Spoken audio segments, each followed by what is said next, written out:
Gracias, buenos días. Qué privilegio es ser parte del cuerpo de Cristo y en tiempos como este tan difíciles que estamos viviendo, qué bueno que hay tantas manifestaciones del amor de Dios a tantas personas, ¿no? Hemos mencionado ya varias organizaciones. La misión nuestra de la OMS está ahora mismo ayudando a recibir refugiados en la frontera con Hungría. Entonces, gracias a Dios por ver cómo el pueblo de Dios se moviliza en tiempos como este. Y qué importante este tiempo que estamos hablando de a la mesa con Jesús, el ministerio de hospitalidad y de ser anfitriones, que es una cosa muy importante. Bueno, seguimos entonces en esta temática de a la mesa con Jesús. ¿A cuántos de vosotros os gusta ser o sentís como con el don de ser anfitriones, de invitar gente a la casa, recibirles, atenderles bien? ¿Cuántos de vosotros sois de esa? ¿Vale? Aquí hay mucho, en España eso pasa mucho. ¿Y a cuántos de vosotros preferís ser invitados? ¿Les gusta eso? Pero qué bueno, yo creo que es tan bueno, tan enriquecedor, ¿verdad? El poder pues relacionarnos, comunicarnos, visitarnos unos a otros. Yo creo que mucho más en estos tiempos, después de la pandemia, de los confinamientos y todo eso, se siente incluso más. Es en la mesa donde a veces tienen lugar las conversaciones más significativas, más importantes, donde a veces toman las decisiones más importantes. La mesa o la comida, digamos, tiene como la capacidad de distensionarnos, de hacer que bajemos la guardia y que perdamos la prevención que tenemos. Muchas veces la comida, estar sentado alrededor de una mesa con otros, tiene la capacidad de ayudarnos a crear vínculos y a enriquecer las relaciones. Es importante interesante que una de las características del ministerio de Jesús es que él pasó muy poco tiempo en lugares culticos, muy poco tiempo en las sinagogas o en el templo. La mayoría de su tiempo la pasó en lugares públicos, en las calles, las plazas, en las playas, los campos. Pero también buena parte la pasó en las casas, porque era invitado no solamente por sus amigos, por sus discípulos, sino hasta por sus detractores, ¿no? Porque varias veces él estuvo comiendo con fariseos y con pecadores.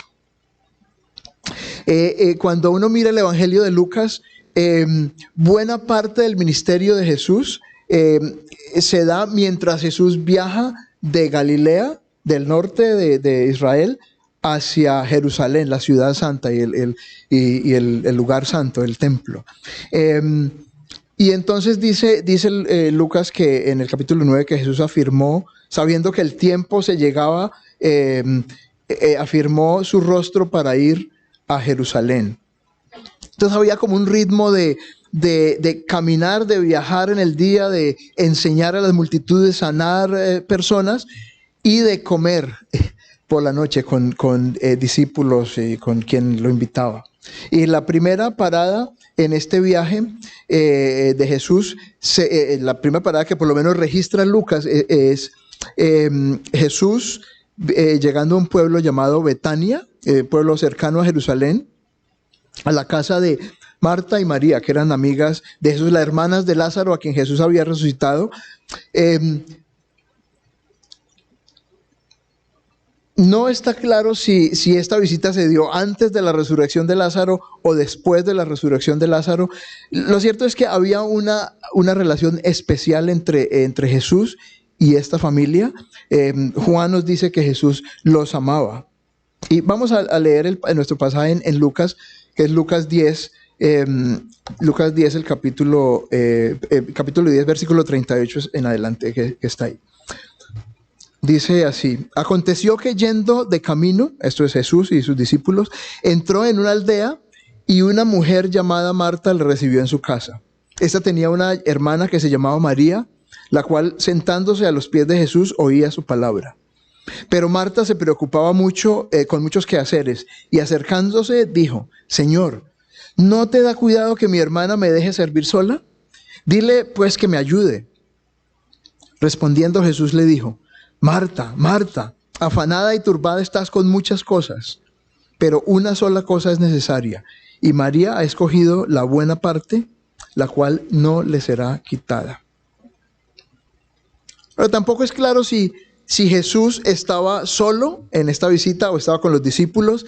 Es posible que hubiera más gente por todo lo como estresada que estaba Marta. Creo que la mayoría de nosotros nos identificamos más, me atrevo a pensar, nos identificamos más con Marta que con María, porque nosotros sabemos lo importante que es atender bien a una visita, ¿verdad? Eso, especialmente yo creo que en la cultura española es muy importante atender bien, recibir bien, hacer que la persona se sienta cómoda, que disfrute el tiempo. Es muy importante. Y por eso yo creo que nosotros más entendemos la situación de Marta. Pero este pasaje es básicamente un contraste entre Marta y su hermana María. Hay otras dos historias donde se habla de estos hermanos, de Lázaro, María y Marta, en Juan 11 y 12. Y estos parecen, digamos, nos dan una mejor idea de cómo eran estas hermanas. Y bueno, mucho de eso vemos reflejado también aquí en Lucas. Pero hablando de Marta, por ejemplo, parece que Marta era la dueña de la casa, o era por lo menos la hermana mayor o la líder en el hogar, ¿no? Porque es la que resalta más. Era una mujer activa, ocupada.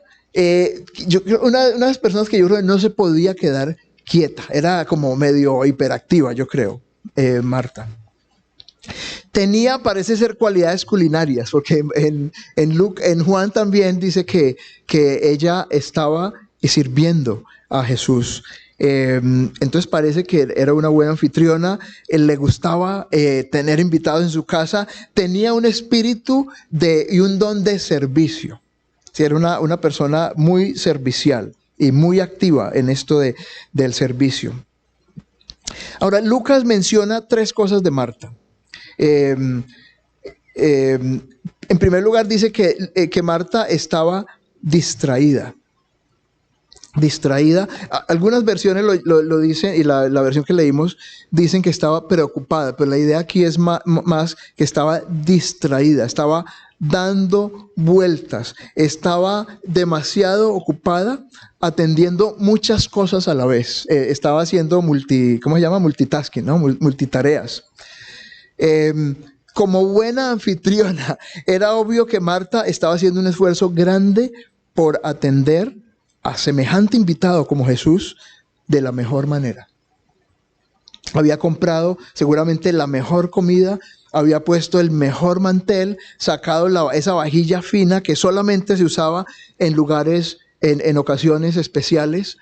Seguramente había limpiado y ordenado la casa y se había asegurado que no hubiera nada fuera del lugar, porque era Jesús quien venía. Pero también dice Jesús en el mismo pasaje que Marta estaba preocupada, estaba ansiosa o afanada.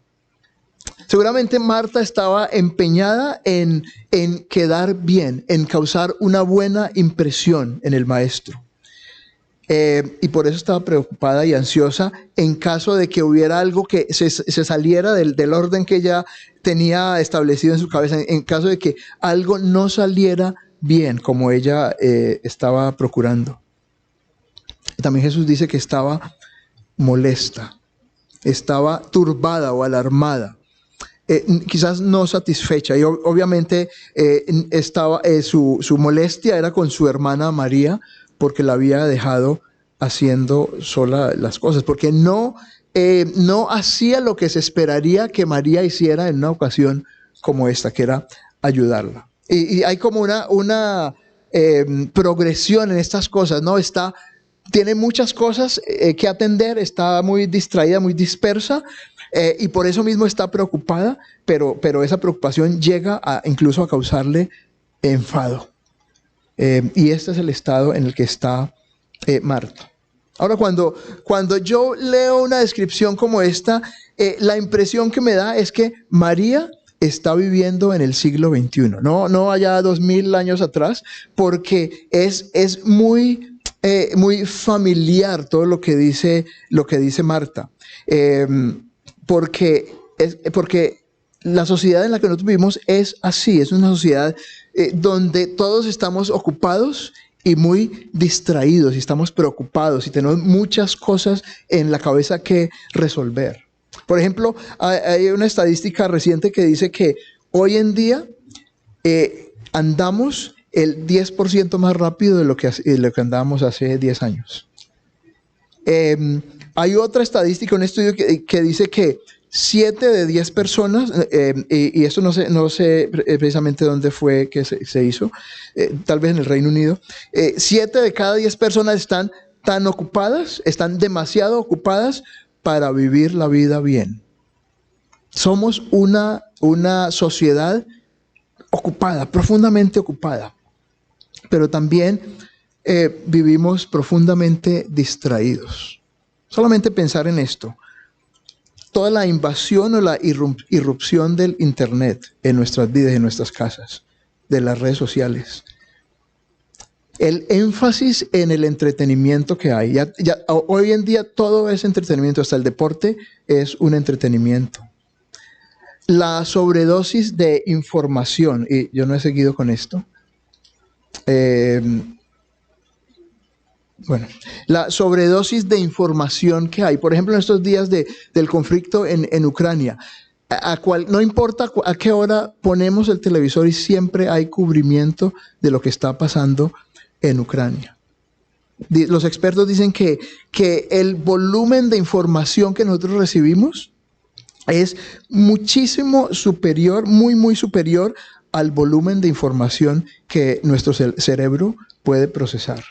Y lo que normalmente ocurre es que nuestro cerebro entonces se abarrota con tanta información y nos volvemos como, no se me fue la palabra, nos entumecemos y nos hacemos insensibles a todo lo que estamos viendo y escuchando.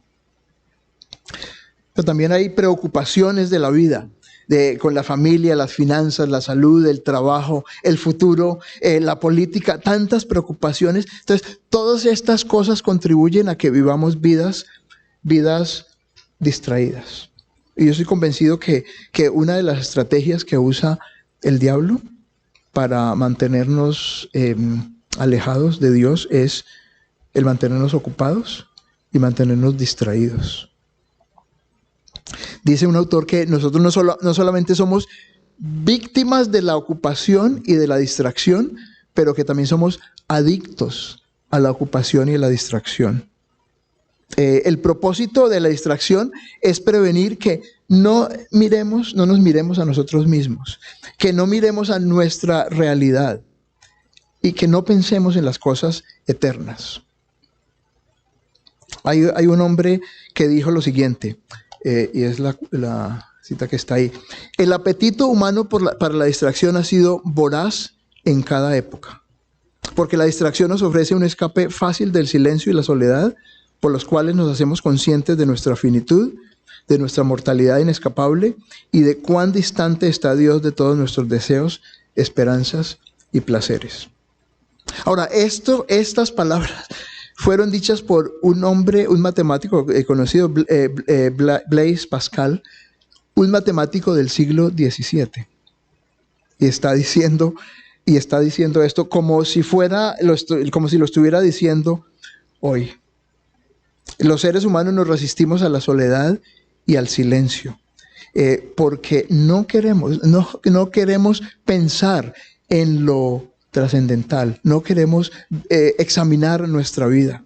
Nos quejamos de todas las distracciones y ocupaciones que encontramos en el día a día, pero en el fondo inconscientemente es lo que más buscamos.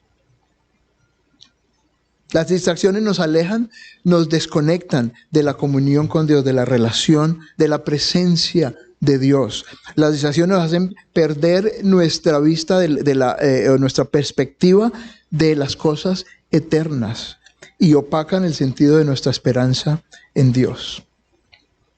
En septiembre pasado hubo una época en que habían muchas estrellas fugaces en el cielo, ¿no? Y que eran visibles. Y entonces, como sabéis que nosotros vivimos en el campo, era un lugar ideal para mirar el cielo. Entonces, varias noches yo salí a ver las estrellas fugaces. Una noche salí con mi hija Ruth y en esos mismos días me había descargado en el teléfono una aplicación de esa que te muestran las estrellas y te dice qué nombres son, las constelaciones y todo esto. Y entonces yo trataba con el teléfono de mirar las estrellas fugaces y por estar mirando el teléfono no vi ni una. Mi hija Ruth sí vio. Entonces fue un poco frustrante, pero creo que algo así como eso le pasó a Marta. Se perdió en los detalles y no supo aprovechar la oportunidad sin igual del invitado de honor que tenía en su casa. Yo me imagino el momento después de la visita de Jesús, cuando ya Jesús se había marchado y Marta tal vez lamentándose y recriminando: tuve como huésped al hombre más importante de la historia, al Dios de Dios, Señor de señores. Dios mismo estuvo en mi casa y yo ni siquiera tuve tiempo para sentarme con Él, para hablar con Él. Eso fue lo que yo creo le pasó a Marta. Qué triste, qué frustrante. Ahora, ¿no suena familiar eso?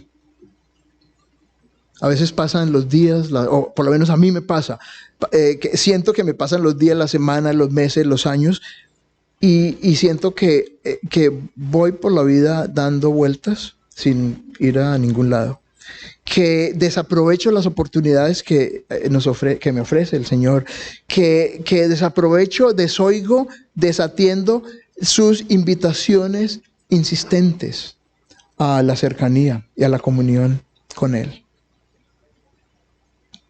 Pero también está María, y se dice realmente muy poco de María. Se dice que era la hermana de Marta y que se sentó a los pies del Maestro. Eso es todo lo que se dice de María. De hecho, en las narraciones de Juan también se dice muy poco y María realmente no dice nada.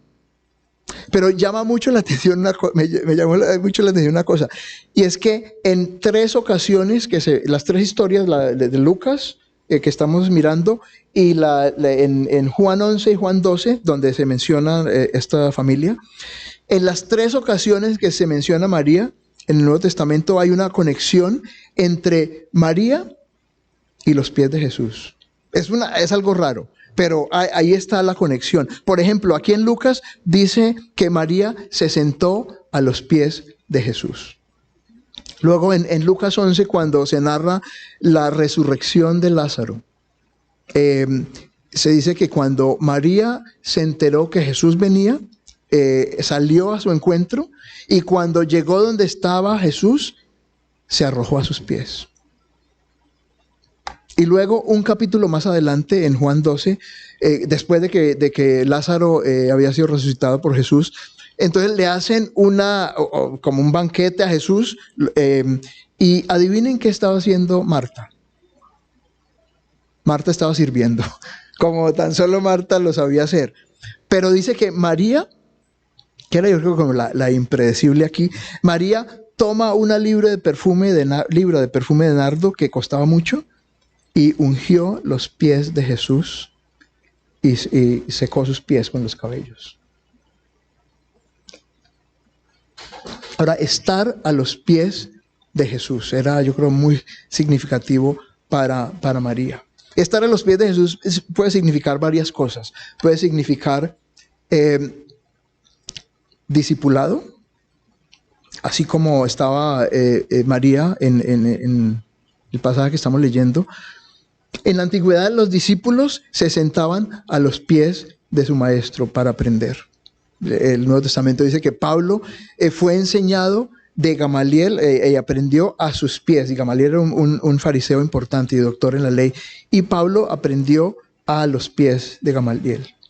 Pero también puede significar petición y ruego. Así como cuando María vio a Jesús cuando Lázaro había muerto y se arrojó a sus pies y dice: Señor, si hubieras estado aquí, mi hermano no hubiera muerto. Pero también estar a los pies de Jesús significa adoración, como cuando María ungió los pies de Jesús. Fue un acto profundo de adoración, de reconocimiento de la grandeza de Dios, de reconocimiento de lo pequeña que era ante la magnitud de la grandeza de Dios, de la soberanía de Dios. Estar a los pies de Jesús. María no dice nada, o no dice casi nada, solamente está a los pies de Jesús. Y su actitud contrasta completamente con la actitud de su hermana Marta. Para Marta la clave era hacer cosas para Jesús. Para María la clave era sencillamente, simple y llanamente, estar con Jesús, estar a los pies de Jesús. Y Jesús entonces le hace un doble llamado a Marta. Le dice: Marta, Marta, como para llamar su atención, para que Marta entienda que lo que está a punto de decir era de suma importancia. Y entonces Jesús le dice: estás afanada y turbada, estás ansiosa, estás molesta con muchas cosas, pero solo una cosa es necesaria. Noten el contraste. Estás afanada con muchas cosas, pero solo una cosa es necesaria. Y eso es lo que ha hecho María. Marta, yo creo, vive una vida distraída, dispersa, desenfocada, descentrada, en tanto que María está enfocada. Ella sabe lo que es importante en la vida y en eso se enfoca.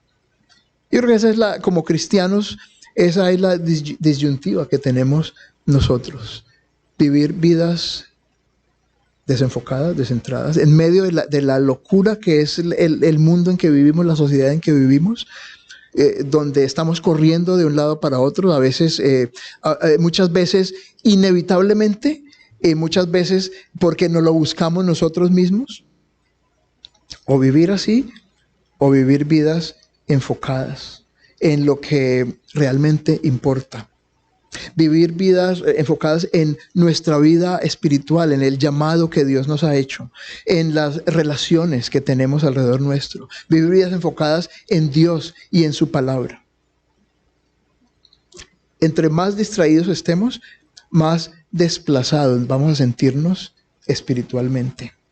Entre más descuidemos cosas como la oración, pues vamos a sentir a Dios más distante. Ahora, es imposible vivir sin distracción o sin ocupaciones. Esos son parte de la vida. De hecho, hay algunas distracciones y obviamente ocupaciones que son realmente buenas y necesarias. Pero yo creo que lo que tenemos que hacer es intencionalmente eliminar todas aquellas cosas que nos alejan de Dios, que nos impiden escuchar su voz, que nos hacen insensibles a la guía del Espíritu Santo, que nos alejan de otros, que nos roban tiempos de calidad con otros, con aquellos que están a nuestro lado, o la familia, que nos roban tiempos y espacios donde podemos examinarnos a nosotros mismos y mirar cómo estamos andando. Y yo creo que el llamado de Jesús es a bajar el ritmo de nuestras vidas, a desechar todo lo que nos distrae y a sentarnos a los pies de Jesús. Aprender el arte de perder tiempo en la presencia de Dios. Aprender el arte liberador de no tener que hacer nada, estar a los pies de Jesús y no tener que hacer nada, porque parte del problema es que muchas veces confundimos la relación con Dios con hacer cosas para Dios. Y creemos que porque hacemos cosas para Dios, estamos bien con Dios. Y es tan liberador saber que podemos estar a los pies de Jesús y no hay nada que hacer, no tenemos que hacer nada. No hace falta hacer nada. Yo quisiera terminar con algunas preguntas para que nos examinemos a nosotros mismos. Creemos un espacio donde podamos mirarnos a nosotros mismos. Por ejemplo, mi uso del móvil revela algún tipo de adicción a un juego o a las redes sociales o a qué sé yo. ¿Qué ocupaciones o distracciones me impiden tener una relación genuina con Dios? ¿Qué tanto tiempo dedico semanalmente a pensar en las cosas eternas, en las cosas trascendentales de la vida? ¿Qué ocupaciones o distracciones me impiden dedicar tiempo a aquellas personas cercanas a mí, en mi familia, en mi lugar de trabajo? A personas que necesitan ayuda, que necesitan un oído, una mano que les ayude. El llamado de Jesús es a bajar nuestro ritmo y a sentarnos a sus pies, así de sencillo, sentarnos a sus pies. ¿Cuánto nos cuesta? Miren, yo soy Marta, yo lucho con eso. Yo siempre estoy haciendo algo y me cuesta tanto sentarme, me cuesta tanto no hacer nada, me cuesta tanto centrarme y pensar en aquellas cosas que realmente son importantes, aquellas cosas de fondo, de calado. Yo mismo lo necesito mucho. Así que vamos a orar y vamos a pedir a Dios. Yo imagino que nosotros, cada uno de nosotros, en una u otra medida, luchamos con estas cosas. Entonces vamos a orar y vamos a pedir a Dios que nos ayude, que nos dé de su espíritu y que nos fortalezca. Vamos a orar.